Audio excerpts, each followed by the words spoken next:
Después de años de labores, Francisco Javier Matisse había alcanzado un alto grado de maestría en su pintura.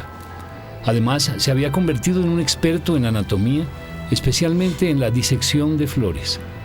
A esta altura, la expedición se convirtió en una rigurosa y dedicada escuela de pintores y dibujantes que trabajaban bajo una estricta disciplina. La expedición salió ganando en Santa Fe, porque en Santa Fe se organizó la escuela de dibujo, se incorporaron más dibujantes, hubo más oficiales de pluma, hubo mucho más trabajo. Esta prosperidad fue posible por el respaldo que el virrey Espeleta le dio a la expedición. En agradecimiento, Mutis le hizo el mejor homenaje que un científico le podía hacer a un noble de la época. Mutis decidió dedicarle el nombre de un tipo de plantas de las montañas cercanas a Santa Fe, las espeletias, popularmente conocidas como frailejones, que crecen exclusivamente en los páramos de Colombia, Venezuela y Ecuador, a más de 3.000 metros de altura sobre el nivel del mar. Resulta realmente muy interesante mirar los nombres que se le otorgaron a algunos géneros o algunas especies en la expedición botánica. Casi que uno podría reconstruir la historia política de España y la historia de América mirando los nombres que fueron asignados a las plantas.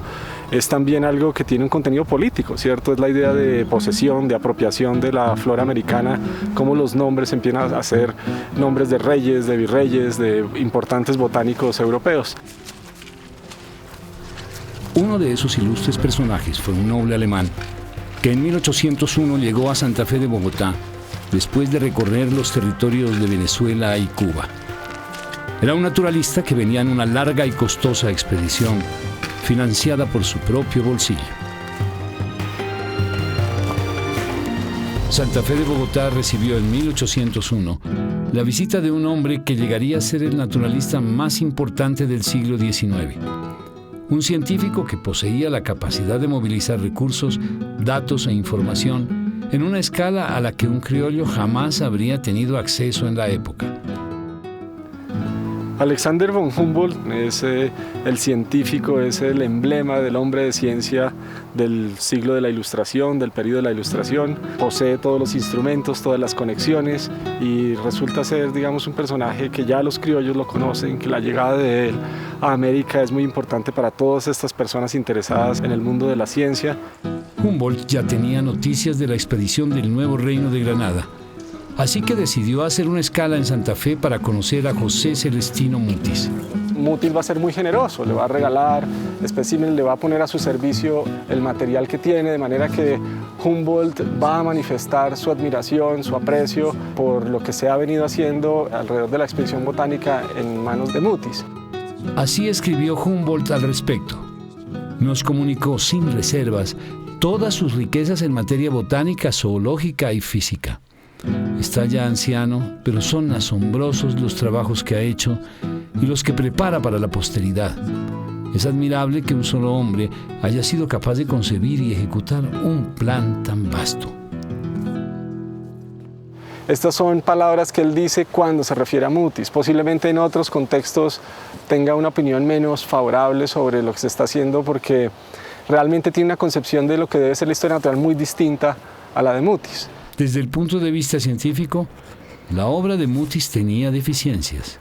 Mutis llegó a ser un botánico brillante, pero desafortunadamente no alcanzó a publicar la gran mayoría de resultados. Esas 600 aproximadamente descripciones, a veces incompletas, que se conservan, dan fe del gran trabajo botánico que desempeñó. Estas descripciones serían la materia prima de otra labor importante que la expedición no había iniciado aún: la publicación de los resultados. Ser parte del mundo de la ciencia implica publicar. Lo que pasa es que en la Nueva Granada no hay dónde. Realmente ya en Europa existen una serie de publicaciones periódicas, de revistas, de medios de divulgación científica que son los que importan. Este afán de comunicación científica llegó a América y generó pequeñas publicaciones como Correo Curioso, impresión de 3 hojas en papel barato, que contenía novedades y escritos de criollos que se interesaban por la ciencia. Uno de sus directores era Jorge Tadeo Lozano, criollo rico e ilustrado que estudió zoología en Europa y que años más tarde se vincularía a la expedición. El artículo de Correo Curioso que más le llamó la atención a Humboldt tenía como tema la corrección de la altura de una montaña. Estaba escrito por Francisco José de Caldas, científico autodidacta que, a pesar de haber estudiado Derecho, se dedicó a realizar observaciones geográficas y astronómicas con instrumentos fabricados por él mismo. La primera publicación científica de Francisco José de Caldas fue la medición con un barómetro de la altura de Guadalupe.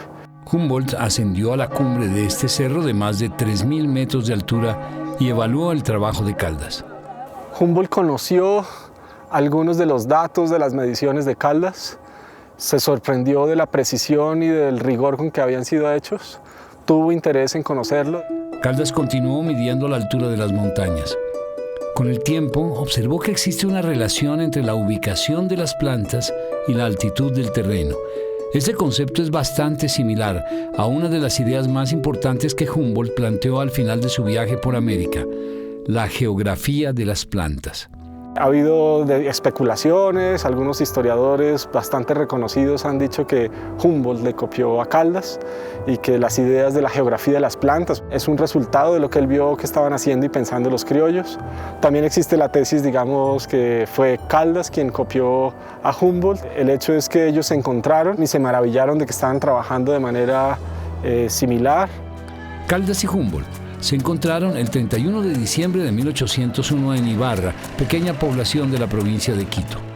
Ese día se inició un proceso de 5 meses de aprendizaje y colaboración mutua. Caldas sueña con viajar con Humboldt, irse a Europa, pero parece ser que Caldas es un personaje que a Humboldt termina aburriéndolo y decide no llevar a Caldas en sus viajes. Decide llevar otro compañero, un joven buen mozo de la élite americana, y Caldas en ese momento sufre uno de los dolores más grandes de su vida. Qué triste destino ser americano y tener que verme enterrado en esta tierra hostil al conocimiento. Lo que va a ocurrir es que Caldas va a tener como opción y como decisión tener un público distinto. Mutis, que había respaldado económicamente a Caldas en su deseo de partir con el europeo, no le retiró su apoyo. En 1802 lo vinculó a la expedición botánica como corresponsal en Ecuador. En 1805 lo llamó a Santa Fe de Bogotá para que fuera director del recientemente construido Observatorio Astronómico, edificio que Mutis hizo a semejanza del que había conocido de joven en Cádiz, España. Para esta época, Mutis completaba 44 años de actividad botánica.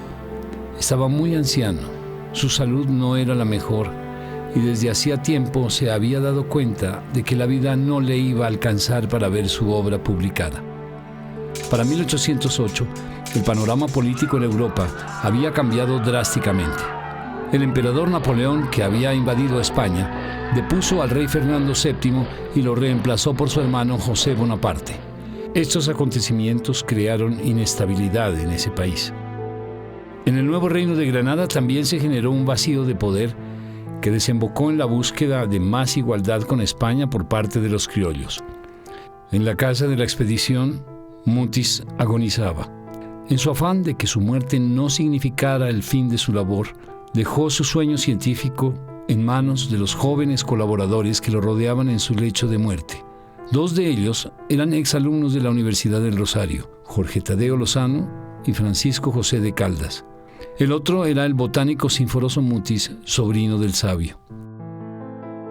Caldas aspiraba a suceder a Mutis, Sinforoso aspiraba a suceder a Mutis, y había otros que iban detrás también con ganas de ser directores de la expedición. Mutis, el día anterior a su muerte, elaboró un verdadero testamento de lo que debía hacerse con la flora, de lo que debía hacerse con los trabajos científicos. ¿Qué pasa?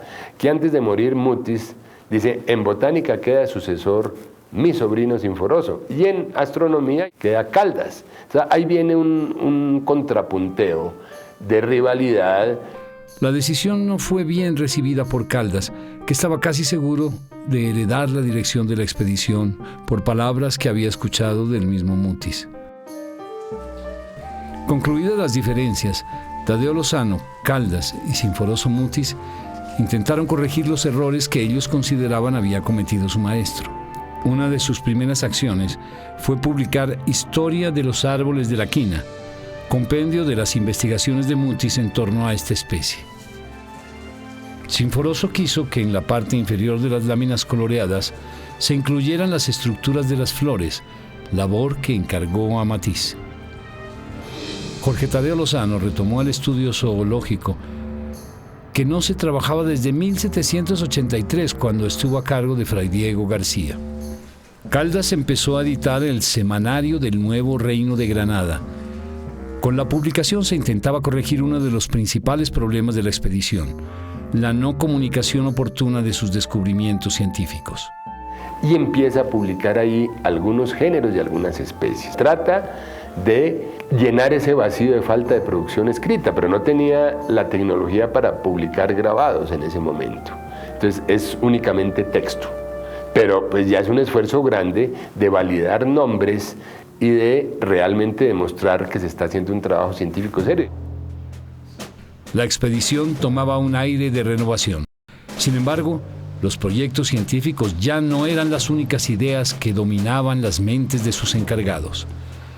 El Observatorio Astronómico se transformó en la sede de la Sociedad de Amigos del País, tertulia a la que asistían varios científicos y criollos importantes, que aunque no querían la independencia, sí deseaban una mejor posición frente al inestable gobierno de España. Allí, en secreto, organizaron reuniones para buscar la manera de expresar su inconformismo. En estas tertulias se reunían personajes como Sinforoso y otros ilustrados a discutir lo que estaba pasando en el mundo. Las últimas ideas filosóficas, la Revolución Francesa, la Revolución Americana, los modelos políticos. Entonces se van formando en una conciencia política nueva de cambio. Y llega un momento en que quieren manejarse ellos o liderar ellos el manejo del país. El observatorio era una fachada adecuada. Nadie sospechaba que en estas reuniones de intelectuales se planeara una revuelta. Los jóvenes científicos encargados de la expedición ayudaron en la elaboración del plan.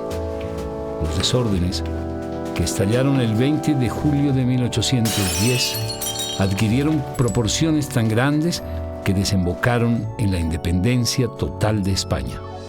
Finalizada una primera etapa de revueltas, la firma de la primera acta de independencia dio origen a una nueva nación. La mayoría de los miembros de la expedición terminaron involucrados en el proceso de independencia. Sinforoso Mutis y Tadeo Lozano ocuparon cargos políticos y militares, y Caldas aplicó sus conocimientos y genio inventivo en la elaboración de mapas, armas y fortificaciones necesarias en diferentes regiones del país. Por primera vez en 27 años, las actividades científicas de la expedición botánica fueron abandonadas, a la espera de que la situación política se normalizara. Los primeros perjudicados fueron los pintores de la expedición, que al quedarse sin trabajo corrieron suertes distintas. Algunos de ellos, como ocurrió con Matisse, siguieron siendo botánicos. Es probable que para otros el panorama haya sido diferente, hayan tenido una clientela que pudiera exigir, que pudiera pedir otro tipo de trabajos con los que no habían estado tan familiarizados en la época colonial. Algunos aplicaron las técnicas aprendidas ilustrando láminas en la elaboración de retratos en miniatura de personas pudientes de la época. Estas miniaturas son muy tempranas, ellos saben la técnica porque la han aprendido en el trabajo de la flora. Y es un ejercicio que está muy de moda. Todas las personas quieren tener un retrato de sus familiares, de sí mismos. Algunas se han podido recuperar gracias a coleccionistas que las guardaron y luego las trajeron aquí a los museos. La delicada estabilidad política que estableció la Constitución de 1811 rápidamente se desmoronó, y las diferentes ideas políticas e intereses económicos empezaron a primar. Se generaron posiciones irreconciliables entre los criollos, dividiendo al país en dos bandos enemigos. La joven nación se sumió en guerras civiles que generaron miles de muertes y pérdidas económicas. Estas luchas facilitaron que el país se rindiera fácilmente ante las tropas españolas, que iniciaron la reconquista en 1815, después de que España recuperó su antiguo orden monárquico. Muchos de los criollos que participaron en el proceso de independencia fueron capturados. Entre los presos estaban Caldas, Matisse, Sinforoso Mutis y Tadeo Lozano. Sinforoso y Matisse fueron sacados de sus celdas para empacar aceleradamente los materiales de la expedición.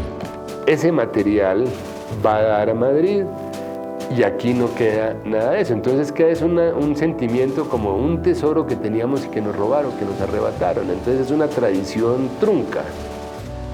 En 1816, Jorge Tadeo Lozano y Francisco José de Caldas fueron fusilados después de ser sometidos a un tribunal de guerra que se efectuó en las instalaciones de su antigua universidad. Gracias a su origen español, Sinforoso Mutis corrió con mejor suerte. Fue desterrado a Cádiz. 3 años después, la campaña libertadora encabezada por Simón Bolívar logró la independencia definitiva del nuevo país, la Gran Colombia. Lamentablemente ya era demasiado tarde para la expedición botánica y para los científicos y los pintores que la integraban. En 1819, el nuevo reino de Granada se independizó definitivamente de España. Los materiales de la expedición botánica ya no estaban en el país y los científicos que la realizaron habían muerto. Francisco Javier Matisse sobrevivió, y con él la esperanza de que la expedición no quedara para siempre en el olvido. Pasó sus últimos años siendo profesor ocasional de botánica en la naciente Universidad Central de la Gran Colombia y reclamando una pensión que el Estado le debía por los casi 30 años que dedicó a la empresa de Mutis. Finalmente se retiró a su casa en Santa Fe de Bogotá, agobiado por la miseria. Sin embargo, nunca dejó de enseñar. En sus últimos días, atendió al estudiante José Jerónimo Triana, que 15 años después, ya como científico en Europa, apreciaría el material inédito de la expedición. Triana lo califica en una monografía y dice, ya era un viejito bastante ciego, había perdido mucho la vista, era como los últimos reflejos de una lámpara que se apaga. Matisse, considerado por Humboldt el mejor pintor de flores del mundo, sembró en Triana el espíritu científico que había recibido de Mutis. En el joven nació un inmenso interés por conocer el material de esa expedición inconclusa de la que tanto le hablaba Matisse. En 1862, tras casi 5 años de gestiones diplomáticas, Triana por fin obtuvo el permiso para acceder a los materiales de la expedición, que por entonces estaban cercanos a cumplir medio siglo de estar archivados en el Jardín Botánico de Madrid. Triana era un trabajador incansable. Sin embargo, solo alcanzó a sistematizar entre el 15 y el 30% de todo este material. Las arregla por familias, las arregla por géneros, las numera en ese orden, identifica hasta donde puede la mayoría de géneros y muchas especies. Los esfuerzos de Triana por terminar el trabajo científico de Mutis resultaron insuficientes. En 1881, el material volvió nuevamente a sus gavetas. Pasaron 35 años. De nuevo, el olvido se posaba sobre la expedición. El interés en sus resultados renació gracias al botánico español José Cuatrecasas, director del Real Jardín Botánico de Madrid, y al padre Enrique Pérez Arbeláez, botánico colombiano. En 1917, el padre Pérez Arbeláez, que había oído hablar a sus antepasados de las láminas y tal, dice, hombre, pues allá tienen que estar las láminas y yo voy a ver cómo las veo y las rescato y las utilizo porque no hay una Flora de Colombia, hay que hacer la Flora de Colombia. Yo diría que de la suma de esos dos esfuerzos surgió el nuevo proyecto de la Flora de la Real Expedición Botánica y todo lo que tuvo desarrollo en Colombia, como la fundación del Herbario Nacional Colombiano en los años 30 y del Instituto de Botánica y después del Jardín Botánico de Bogotá. El padre Pérez Arbeláez se obsesionó con el deseo de publicar el material de la expedición. Logró llegar a un primer acuerdo con el gobierno español para completar la empresa de Mutis, pero la Guerra Civil Española pospuso su ejecución. Finalmente, en 1952, Colombia y España firmaron un tratado en el que se comprometieron a publicar las láminas en tamaño natural con su respectiva información científica para completar la obra iniciada por Mutis y sus herederos. Este trabajo lo han desarrollado botánicos colombianos y españoles en el Instituto de Ciencias Naturales de la Universidad Nacional de Colombia, depositario de gran parte de los ejemplares del herbario original de Mutis. Profesores como Santiago Díaz Piedradita y José Luis Fernández aún trabajan en concluir la publicación de los ejemplares de la expedición, cuyo herbario y láminas originales están en el Real Jardín Botánico de Madrid. El jardín es dirigido actualmente por Gonzalo Nieto, reconocido taxónomo de la flora ibérica y mediterránea. El convenio con la Universidad Nacional de Colombia creo que es un instrumento muy adecuado y que felizmente sí que está vivo, es decir, porque se siguen produciendo volúmenes. Este mismo año vamos a producir 2 o 3. En el Real Jardín Botánico, las 24.000 muestras de plantas de la expedición ocupan una importante sección del herbario. Las 6.000 láminas originales están dentro del archivo Mutis en grupos de 25 en cada caja. Pilar de Sampío tiene a su cargo la conservación de estas láminas y otras colecciones históricas del Real Jardín Botánico de Madrid. La colección de José Celestino Mutis, que se conserva en el archivo del Jardín Botánico, actualmente en un depósito climatizado, no están expuestas a la luz, solamente salen en contadas ocasiones para exposiciones. Existen reproducciones en microfilm que evitan que se haya que consultar a menudo los originales. Solo el contacto con las ilustraciones originales permite dimensionar el extraordinario realismo, las finas texturas y los vivos colores con los que las 6.000 láminas fueron elaboradas. Más allá del innegable valor de las ilustraciones, hay diversas opiniones en cuanto al resultado científico de la expedición. La expedición realmente, si uno la analiza fríamente como una empresa científica que ha debido dar resultados, no los dio, porque no publicó, y ese fue el pecado de Mutis. Él ha debido publicar o esmerarse en publicar, así fuera a pedazos, lo que iba haciendo y no esperar la gran obra que iba a asombrar al mundo y que nunca se produjo. Mutis pecó de cauto y de perfeccionista al guardarse sus descubrimientos a la espera de cotejarlos con las obras que iban saliendo, y así se le pasó una vida. No publicó sus descubrimientos, aunque eran innegables. Es lamentable que en la obra de Humboldt salieran más de 50 géneros y especies de las que estaban ya ilustradas y perfectamente documentadas en las láminas de Mutis 30 años antes. Félix Muñoz, historiador de la botánica ibérica, conoce a profundidad el trabajo de las expediciones botánicas de España en América. Mutis yo creo que era muy perfeccionista y eso lo demuestran las láminas. Si Mutis hubiera sido otra persona, probablemente hubiera publicado mucho más, las láminas no existirían y habría un trabajo más científico, entre comillas, pero menos histórico y menos artístico. A lo mejor hemos salido ganando. La expedición abrió un camino para analizar y comprender la riqueza y variedad de especies colombianas, de fauna y flora. Algunos expertos la consideran como el primer gran logro científico del país. Lo que yo creo que Mutis pretendía es que los propios colombianos, por llamarlos de alguna manera, aunque Colombia entonces no existiera, desarrollaran y estudiaran su propio país. La expedición botánica ha dejado un extraordinario legado en cuanto a la disciplina, al conocimiento de la naturaleza, al de mirar las cosas de otra manera. Es un proyecto que va a continuar de ahí en adelante en manos de criollos y más adelante, digamos, ya en la República. Entonces, desde luego, el legado es un tema histórico indispensable para entender la construcción de la nación. Todavía esos son propósitos, conocer el inventario real de la flora y de la fauna del país y proteger lo que nos queda todavía. Los científicos que actualmente compilan los tomos de la expedición son los sucesores de Mutis y sus colaboradores.